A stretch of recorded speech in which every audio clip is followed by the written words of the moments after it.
क्या आपको लगता है कि एडिक्शन एक बीमारी है? हाँ, सही बात है, एडिक्शन एक बीमारी है। हाय, मैं अमित मदेशिया। जिंदगी में बहुत सारे उतार चढ़ाव आते हैं। कभी खुशी आता है, कभी गम आते हैं। कभी किसी को जॉब चले जाने का गम, कभी जॉब पाने का खुशी। कोई बिजनेस में तरक्की कर रहा है, बहुत खुश है। कभी बिजनेस में लॉस हो रही है, बहुत दुखी। किसी को अपने पढ़ाई में, अपने एजुकेशन, अपने एग्ज़ाम में फेल होने का गम है। कभी उसे पास होने का एक भय। ज़िंदगी में ऐसा चलता रहता है। किसी को गर्लफ्रेंड चली गई तो तकलीफ़ हो रही है, किसी की गर्लफ्रेंड आ गई तो बहुत खुश है। किसी के पास पैसे नहीं है, गम है। किसी के पास बहुत पैसे हैं, बहुत खुश है। तो ये ज़िंदगी का उतार चढ़ाव है। इससे हमारे ज़िंदगी पे कोई फ़र्क नहीं पड़ता। हमें कोई फ़र्क नहीं पड़ता कि कौन हमारे जीवन में आता है, कौन चले जाता है। ये सारी चीज़ें एक ना एक दिन ठीक हो जाती हैं। अगर गर्लफ्रेंड चली गई तो फिर कल आ जाएगी, जॉब चला गया तो फिर कल आ जाएगा। तो इस तरह से समस्याएं जो है वो खत्म हो जाती हैं। पर इंसान और हर वो व्यक्ति एक चीज से बहुत भय खाता है, बहुत डरता है, वो है बीमारी से। बीमारी इतनी खतरनाक चीज है जिसके प्रति इंसान हमेशा अवेयर रहता है, डरा हुआ होता है। और मैंने अपने एक्सपीरियंस में देखा है कि जितना खतरनाक बीमारी हो, लोग उतना कम अवेयर होते हैं। और जितना छोटी छोटी बीमारी है उसके लिए बहुत अवेयर होते हैं। बुखार ना हो जाए उसके लिए हमेशा अपने आप को तैयार रखते हैं। धूप में जाना, धूप से वापस आने के बाद पानी भी पिएंगे ताकि बुखार ना हो जाए। रास्ते में सावधानी से चलेंगे कि गिर ना जाए, चोट ना लग जाए। बच्चे को ध्यान रखते हैं ताकि कोई बीमारी उसको जकड़ ना ले। लेकिन मैंने देखा है कि बड़ी से बड़ी बीमारियों के प्रति लोग अवेयर नहीं होते। जैसे कि WHO कहती है कि दुनिया का 3 सबसे खतरनाक बीमारी है, जिसमें 3 नंबर पे आती है कैंसर की बीमारी। लेकिन लोग कैंसर के प्रति अवेयर नहीं है, डरते हैं, लेकिन फिर भी वही डर की बात आ जाती है। सेकेंड आती है एड्स की बीमारी। एड्स की बीमारी के प्रति भी लोग उतना अवेयर नहीं होते हैं, उतना नहीं डरते हैं, बस चलते रहते हैं। थर्ड और पहला नंबर जो सबसे खतरनाक, जो WHO कहती है कि जो सबसे खतरनाक बीमारी है, वो है एडिक्शन की बीमारी। क्योंकि एडिक्शन की बीमारी का अभी तक कोई इलाज नहीं है। WHO कहती है कि एक सोचने की बीमारी है और इंसान को जिन दवाओं की जरूरत पड़ती है, जो दवा दी जाती है, वो शारीरिक तौर पे काम करती है। पर सोचने की बीमारी कभी हो सकती है? नहीं हो सकती। WHO इसीलिए कहती है कि ये दुनिया की एक ऐसी बीमारी है, एडिक्शन की बीमारी, जिससे इंसान बच ही नहीं सकता। उसका कोई इलाज संभव ही नहीं है और दुनिया में कभी भी इसका इलाज पॉसिबल नहीं है। लेकिन हमारे समाज के लोग, हमारे सोसाइटी के लोग इस चीज़ के प्रति अवेयर ही नहीं है। हर घर के बगल में एक व्यक्ति एक एडिक्शन से जुड़ा हुआ है। हर घर के बगल में। और अगर माना जाए तो 95% जो लोग हैं वो एडिक्शन से जुड़ा हुआ है, लेकिन उसके प्रति अवेयर नहीं है। एक बगल वाले घर में शराब पीकर मर जाता है, लेकिन उसके बगल वाले जो पड़ोसी है उसके घर में भी एक शराबी है, लेकिन उसको डर नहीं लगता, वो अवेयर नहीं। कभी ध्यान नहीं मिलता कि मेरा बेटा भी शराब पीता है, मेरा पति भी शराब पीता है, तो इसकी इलाज कराई जाए, इसका कोई रास्ता निकाला जाए कि मेरा बेटा इस बीमारी से बच जाए। अब पता नहीं क्यों लोग डरते हैं, लोग घबराते हैं एडिक्शन के बारे में जानते। ऐसे अगर कोई नॉर्मल बीमारी हो जाए, छोटी मोटी कोई बीमारी हो जाए, तो लोग डॉक्टर के पास जाएंगे, इलाज करवाएंगे। पर ये एक ऐसी बीमारी है जिसके प्रति लोग भागते हैं। लोग कभी सामने ही नहीं आते, फेस ही नहीं करते कि एक्चुअली क्या है, हम जानें। तो एक्चुअली में आज हम मालदा एक फ्यूचर फाउंडेशन में है, उसका सेकेंड ब्रांच जो कि बुनियादपुर में खुला हुआ है, जो कि दक्षिण दिनाजपुर के अंदर पड़ती है। ये एक नशा मुक्ति केंद्र है। ये एक एडिक्शन ट्रीटमेंट के लिए इस फ्यूचर फाउंडेशन को खोला गया है, ताकि वो लोग जो एडिक्शन से जुड़े हुए हैं उनका हम ट्रीटमेंट कर सके और उनको एक बेहतर जीवन जीने का रास्ता दिखा सके। एक्चुअली जो ट्रीटमेंट प्रोसेस है वो है काउंसलिंग के ज़रिए। और आज हमारे साथ बिट्टू भाई हमारे साथ हैं और इनकी पर्सनल लाइफ में ये एडिक्शन से जुड़े हुए थे। एडिक्शन की बीमारी को इन्होंने फेस किया है और आज भी फेस कर रहे हैं। पर हाँ, अभी 3 साल आज इन्होंने कंप्लीट किया, 3 साल हो गया। 3 साल से ये किसी भी एडिक्शन से नहीं जुड़ा हुआ है, बचे हुए हैं। लेकिन जब इसका कोई इलाज है नहीं तो ये बचा हुआ कैसे ये छोड़ पाया, कैसे इसके अंदर से वो एडिक्शन जो है इसको आज के डेट में परेशानी नहीं करती, इसको अनमैनेजेबल नहीं करती और एक सिंपल जीवन कैसे जी रहा है, ये जानना बहुत ज़रूरी है। इसके लिए हम आज बिट्टू जी से बात कर रहे हैं। आज बिट्टू जी के कहने पे हम आए, लेग ब्रेन की तरफ से मैं आया हूँ और हमारा काम है अवेयर करना लोगों को एडिक्शन के प्रति, ताकि वो एडिक्शन के प्रति अवेयर हो और एडिक्शन जैसी खतरनाक बीमारी से वो बच सके। तो मैं बिट्टू जी से कुछ सवाल पूछूंगा और जानने की कोशिश करूंगा कि एडिक्शन क्या है, क्योंकि मैंने देखा है, मैं जब अवेयरनेस प्रोग्राम करता हूं, लोगों से पूछता हूं कि एडिक्शन क्या है, तो वो लोग बड़े हल्के में लेते हैं कि भाई मैं शराब पीता हूं, मैं ड्रग लेता हूं, लेकिन मैं तो महीने में एक बार लेता हूं, मैं तो साल में एक बार लेता हूं, मैं ड्रग एडिक्ट नहीं हूँ, मैं शराबी नहीं हूँ। गेम खेलता है, गेम में हमेशा परेशान रहता है, लेकिन फिर भी स्वीकार नहीं करता कि उसको गेम की एडिक्शन है। जो भी हो, हम उस चीज़ को विस्तार तौर पे जानने की कोशिश करेंगे बिट्टू भाई से, क्योंकि ये वो व्यक्ति है जिन्होंने अपने जीवन में एडिक्शन को फील किया। एडिक्शन के वजह से इनके जीवन में बहुत कुछ खो चुके हैं ये, और आज के डेट में ये एडिक्शन से बाहर है, बचे हुए हैं, और इस एडिक्शन से निकलने का इनको रास्ता भी पता है, ताकि ये 10 लोगों को बताए और इस वीडियो के माध्यम से ज़्यादा लोगों तक ये मैसेज पहुँच पाए। मैं आपसे रिक्वेस्ट करता हूँ कि इस वीडियो को ज़्यादा से ज़्यादा शेयर कीजिएगा, सब्सक्राइब कीजिएगा, लाइक कीजिएगा, ताकि ज़्यादा से ज़्यादा लोगों को ये एडिक्शन के बारे में मैसेज पहुंच सके और उन्हें भी बचने का मौका मिले बिट्टू भाई के साथ। बिट्टू जी से मैं कुछ सवाल है। बिट्टू जी, मैं जब अवेयरनेस प्रोग्राम करने जाता हूँ सोसाइटी में, समाज में, लोगों से मेरी बातें होती है, तो हर वो जो व्यक्ति एडिक्शन से जुड़ा हुआ, वो एक ही बात कहता है कि नहीं, मैं तो मस्ती के लिए करता हूँ, मैं साल में एक बार करता हूँ, मैं एडिक्ट नहीं हूँ, मेरे को कोई एडिक्शन की बीमारी नहीं है। पर वो एडिक्शन से जुड़ा हुआ है, नशा कर रहा है, ड्रग एडिक्शन से, ऐसे बहुत सारे एडिक्शन के साथ जुड़ा हुआ है, गेम के एडिक्शन से जुड़ा हुआ है, पर स्वीकार नहीं करते। आपने जब अपने जीवन में जब आप एडिक्शन के साथ जुड़े, तो आपको कैसा लगता था, आप क्या सोचते थे? आमिও ভাবতাম, ঠিক আছে, সেই সময় আমিও ভাবতাম আমি হয়তো খেতে পারি, ঠিক আছে, ওই যখন পারে, ঠিক আছে, খাচ্ছে, আমিও খাচ্ছি, ঠিক আছে, তারপর জিনিসটা মানে একটা অভ্যাসে পরিণত হয়ে যায়, ঠিক আছে, কি চলো সপ্তাহে একদিন হোক, মাসে একদিন হোক খেতেই পারি, ঠিক আছে, তারপরে এটা যেমন একদম অভ্যাসে পরিণত হয়ে যাবে, জিনিসটা আমার প্রতিদিন লাগছে, ঠিক আছে। আর বাড়ি থেকে মানে মা বাবা সেন্টারে পাঠায়, ঠিক আছে, ওনার সেন্টারে পাঠায়। मैं इसको हिंदी में ट्रांसलेट करता हूँ।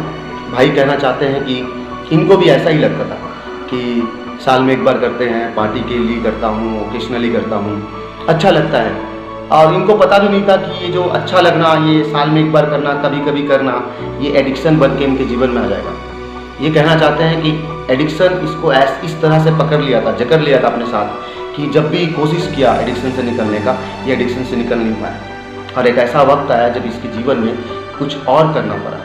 इसका जीवन में हर वो चीज़ें खत्म हो चुकी थी, पैसे, संपत्ति, मान सम्मान, सारी चीज़ें जा चुकी थी। मैं बिट्टू जी से एक और सवाल करता हूँ कि बिट्टू जी, जब आपके जीवन में ऐसा आया, आपकी सारी संपत्ति चली गई, सब कुछ खत्म हो गया, मान सम्मान सब कुछ खत्म हो गया, तो फिर आपकी ट्रीटमेंट कैसे हुई, आप अच्छे कैसे हुए? বাড়ির লোক কোনো একটা ট্রিটমেন্ট সেন্টারে খবর পাই, ঠিক আছে, সেই ট্রিটমেন্ট সেন্টারে আমাকে পাঠায়, ঠিক আছে, সেখানে আমার ট্রিটমেন্ট শুরু হয়, ঠিক আছে, ট্রিটমেন্ট শুরু হওয়ার পর, ঠিক আছে, কাউন্সিলিং হয়, ক্লাস হয়, সেই মাধ্যমে আমাকে বলে এগুলো নিয়ে ভালো থাকবে, ঠিক আছে, তারপর ওই জিনিসগুলো আমি বুঝতে পারলাম কি আমার জিনিসগুলো এগুলো, ঠিক আছে, যেগুলো জিনিস করেছি, ঠিক আছে, এগুলো ভুল, ঠিক আছে। এখন কাউন্সিলিং, ঠিক আছে, ট্রিটমেন্ট সেন্টারে কাউন্সিলিং ক্লাস এটাই একটা মানে জরুরি, ভালো থাকার জন্য, বাইরে দুনিয়া ফেস করার জন্য, ঠিক আছে। বাইরে দুনিয়া তুমি মিটিং করো, ফেলোশিপিং করো, ঠিক আছে, যে তোমার ট্রিটমেন্ট সেন্টারে যেটা কাজে লেগেছে, ঠিক আছে, বাইরে দুনিয়া তুমি কাজে লাগাও, ঠিক আছে, ওটা নিয়ে তুমি থাকো, ভালো থাকবে। बिट्टू जी कहना चाहते हैं कि जब ये इनकी ज़िंदगी पूरी बर्बाद हो चुकी थी, तो इनके मम्मी पापा को पता चला कि एक रिहैब सेंटर है, एक नशा मुक्ति केंद्र है, जहाँ पे एडिक्शन की इलाज होती है, और इनके मम्मी पापा उनको उस सेंटर में जमा करते हैं। वहाँ पे जाने के बाद इनकी काउंसलिंग होती है, इनको मेडिटेशन, योगा और ऐसे बहुत सारे प्रोसेस है, थेरेपी है, जिसके साथ इनको सिखाया जाता है, इनको प्रैक्टिस कराई जाती है, जिसके ज़रिए ये आज बेहतर है, बाहर निकल के ठीक वही प्रोसेस पे ये प्रैक्टिस करते हैं और एक बेहतर जीवन जीने के लिए तैयार है।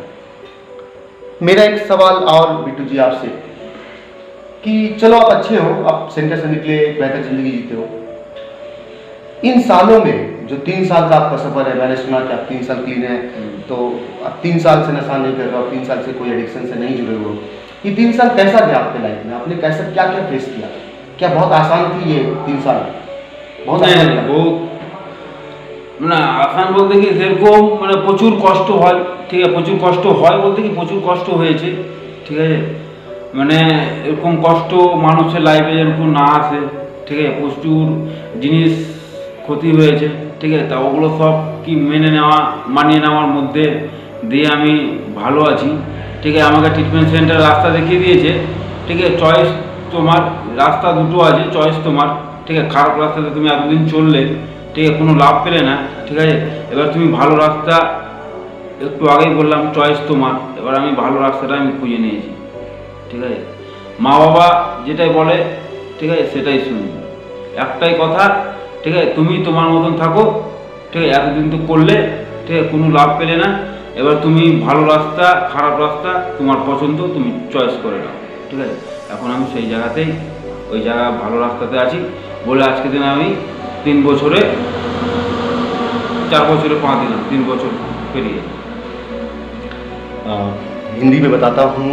बिट्टू जी कहना चाहते हैं कि बहुत आसान नहीं था ये जो 3 साल तक अपने आप को नशा से एडिक्शन से दूर रखना, ये इतना आसान नहीं था। हर दिन इनकी नशा करने की इच्छा जागी, हर दिन इनको ऐसा लगा कि मैं नशा कर लेता हूँ, एडिक्शन से वापस अपने एडिक्शन के साथ जुड़ता हूँ, पर इन्होंने अपने आप को बचा के रखा। ये बहुत पेनफुल थी, इतना आसान नहीं था। नशा किसी एडिक्शन के साथ जुड़ने के, जब आप जुड़े रहते हो तो वो बहुत आसान होती है, लेकिन एडिक्शन से बाहर निकलना, उससे बचे रहना, वो उतना ही मुश्किल होता है। पर फिर भी ये बहुत सीखने को है कि ज़िंदगी में बेहतर जीवन जीने के लिए एक कष्टदायक, एक बहुत ही पेनफुल लाइफ को भी एक्सेप्ट करना पड़ता है, जो कि बिट्टू जी कर रहे थे और आज भी कर रहे हैं। और ये कृतज्ञ हैं कि ये बताना चाहते हैं कि ये कृतज्ञ हैं, ग्रेटफुल हैं कि इनको ये मौका मिला। मैं बिट्टू जी से एक सवाल और करना चाहता हूँ कि बिट्टू जी, चलो एक आप एक बहुत दलदल से, बहुत गंदगी की लाइफ से आप बच के आप आ गए, बेहतर ज़िंदगी जी रहे हो, आप आगे क्या करना चाहते हो? क्या आप भी एडिक्शन को लेकर कुछ करना चाहते हो कि नहीं, মানে আমি আমার চিন্তা ভাবনাটা এখন এরকমই আছে, ঠিক আছে, আমার চিন্তা ভাবনাটা এরকমই আছে, আমি সেই জায়গাতে আর যেতে চাই না, ঠিক আছে, আমি ভালো থাকতে চাই, ঠিক আছে, সারা জীবন, মানে ভগবান ঈশ্বর আল্লাহ গড যতদিন আমাকে পৃথিবীতে বাঁচিয়ে রেখেছে, ঠিক আছে, আমি সেই রাস্তাতেই চলতে চাই যে মানুষ, সাধারণ মানুষ ওই রাস্তাতে চলে বেঁচে আছে, ঠিক আছে, মানে একদম পরিষ্কার কথা, একদম ভালো রাস্তা, ঠিক আছে। আর আমি ওই জিন্দগিতে, ঠিক আছে, যেতে চাই না, ঠিক আছে, আমি এখন সাধারণ মানুষের মতন বাঁচতে চাই, ঠিক আছে। আর ওগুলো জীবন যেন দেখতে, দিনগুলো যেন দেখতে না হয়, ঠিক আছে, এখন এরকমই চিন্তা ভাবনা আছে, ঠিক আছে, একটা সাধারণ মানুষের মতন কাজকাম করব, ঠিক আছে, খাবো দাবো, মা বাবাকে নিয়ে থাকবো সাথে, ঠিক আছে, এর থেকে আর বেশি কিছু আমার এক্সট্রা চাই না, এতেই আমি সুখী। बिट्टू जी कहना चाहते हैं कि अपने जीवन में ये परमात्मा को लेकर, ऊपर वाला अल्लाह हो, चाहे वो गॉड हो, चाहे वो जो भी हो, उनके साथ जुड़कर ये आगे एक बेहतर जीवन जीना चाहते हैं। और जिस लाइफ से ये बचकर आए हैं उस लाइफ में वो जाना नहीं चाहते। ये कहना चाहते हैं कि जब तक जिंदा रहूँगा उस एडिक्शन से, उस नशे की दुनिया से बहुत दूर रहूँगा, उसे वापस नहीं पाना चाहता। और इसीलिए ये आज एक रिहेबिलिटेशन सेंटर जो है उनको सपोर्ट करते हैं, उनके साथ जुड़े हुए हैं। और ये एक हम लोग एक बुनियादपुर में है, जो कि दक्षिण दिनाजपुर में पड़ता है, जिसका रिहैब नशा मुक्ति केंद्र का नाम है फ्यूचर फाउंडेशन।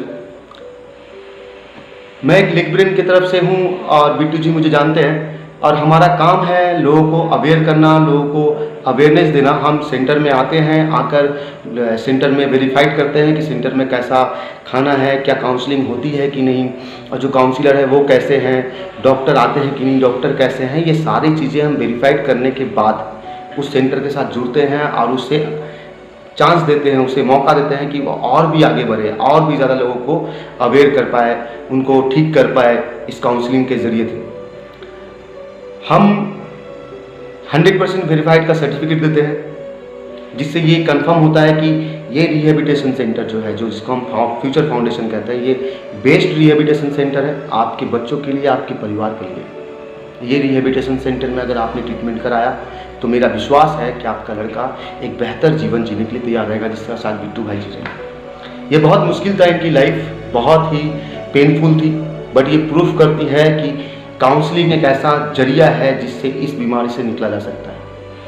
लेकिन हाँ, अभी तक दुनिया में कोई ऐसा दवा नहीं बना जो इंसान की सोचने की शक्ति को बदल सके। और ये जो एडिक्शन की बीमारी है, ये वो एक सोचने की बीमारी है, एक सोचने की बीमारी, इसका कोई इलाज नहीं है।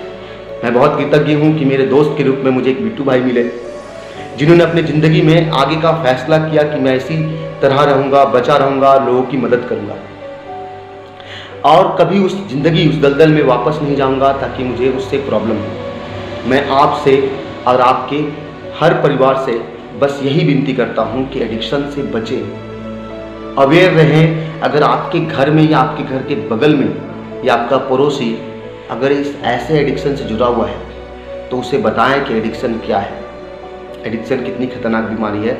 हमारा ये वीडियो उसे शेयर करें ताकि उसे एडिक्शन के बारे में पता चले, एडिक्शन से होने वाली क्षति के बारे में पता चले। मैं अगर बताऊं एडिक्शन, जैसे ही एडिक्शन की नाम आती है मुझे बहुत सारे मेरे पिक्चर्स मेरे माइंड में आते हैं। शराब की एडिक्शन होती है, ड्रग की एडिक्शन होती है, गेम की एडिक्शन होती है, गैम्बलिंग की एडिक्शन होती है, जुए की एडिक्शन होती है, सेक्स की एडिक्शन होती है, फीलिंग्स की, ऐसी बहुत सारी चीज़ें हैं। 28 चीज़ों की एडिक्शन हमें हो सकती है, 28 फीलिंग की एडिक्शन हमें हो सकती है और ये सारी चीज़ें हमें अनमैनेजेबल करती हैं। अगर कहीं पे भी लगे कि आपका परिवार में कोई भी व्यक्ति किसी एडिक्शन से जुड़ा हुआ है और वो नहीं निकल पा रहा है और आप उसे जब भी उसे निकलने की कोशिश करते हैं, बोलते हैं, रिक्वेस्ट करते हैं, चाहे जो भी करते हैं, और वो उसके लिए झगड़ा करता है, आपसे झूठ झमेला करता है, आपकी बात नहीं मानता, घर तोड़ता है, कुछ भूल भाल करता है, आप हमसे कांटेक्ट करें। हमारे YouTube चैनल को सब्सक्राइब करें, शेयर करें ताकि ज़्यादा से ज़्यादा लोगों तक ये मैसेज पहुंच पाए और उन सबकी मदद हो सके। हम कृतज्ञ हैं आपके लिए कि आपने हमें एक अच्छा टाइम दिया। कृतज्ञ हैं हमारे बिट्टू भाई के लिए कि भाई ने मैंने कि अपनी एक्सपीरियंस हमें शेयर किया और इस वीडियो के ज़रिए ये अपनी बात को हर उन एडिक्टों तक, हर उन व्यक्ति तक पहुंचाना चाहते हैं जो आज एडिक्शन से जुड़ी हुई है। तो मैं कृतज्ञ हूँ। Thank you.